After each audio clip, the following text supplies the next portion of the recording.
करिए, करने से मिलता है। क्या होगा? अब थोड़ा बेनिफिट्स की बात करता हूँ मैं।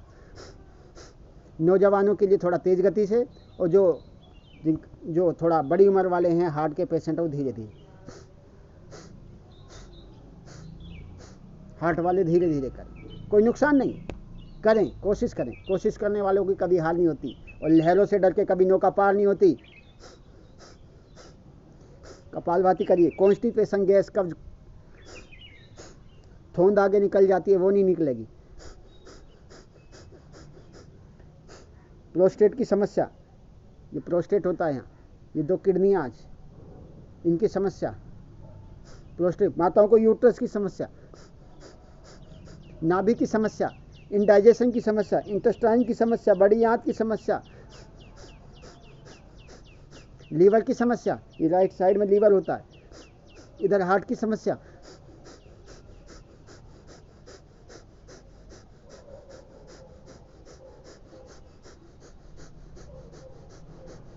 मूत्र रोगों की समस्या, स्किन डिजीज की समस्या, ये स्किन पर डिजीज, पिंकल, रिंकल, टिंकल्स की सारी समस्या, ये सब खत्म हो जाती है। आंखों की समस्या, खांसी जुकाम की समस्या,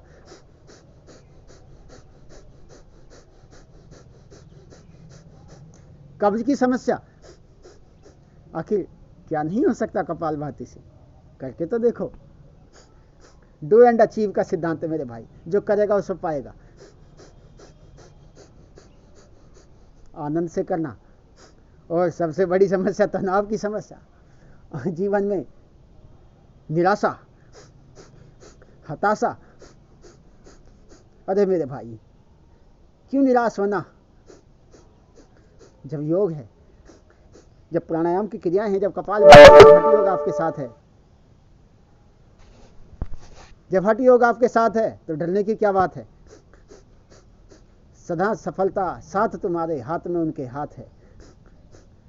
प्रभु जी अपने साथ हैं, डरने की क्या बात है? सदा सफलता साथ तुम्हारे, हाथ में उनके हाथ है।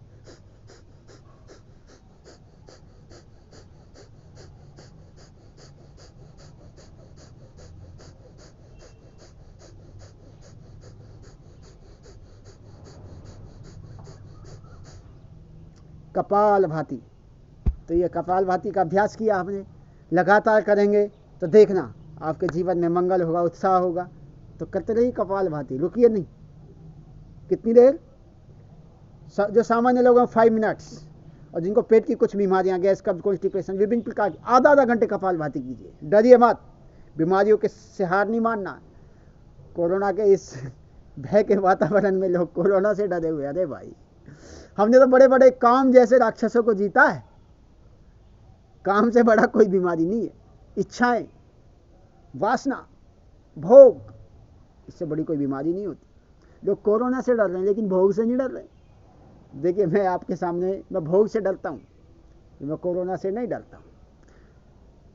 भोग का कोई विचार, दुराचार का व्यभिचार, दुराचार का कोई भाव यदि मेरे अंदर आता है, तो वो मुझे, मेरी शांति को भंग कर देता है। मैं उससे लड़ता हूं और हटाता हूं। कहते हैं ना, जीने का अधिकार उसी को जिसने कांटे पार कर लिए, फूलों का उपहार उसी को। जिसने मरना सीख लिया है, जीने का अधिकार उसी को जिसने कांटे पार कर लिए, फूलों का उपहार उसी को।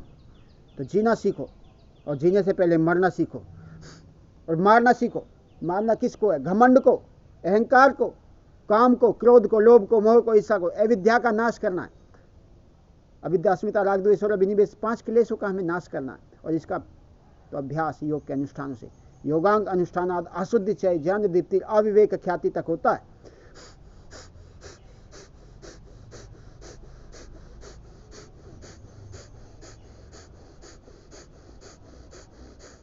करते रहिए, और जब तक बुराइयों पर विजय न मिल जाए, तब तक के लिए हम करते रहेंगे योग। ओम।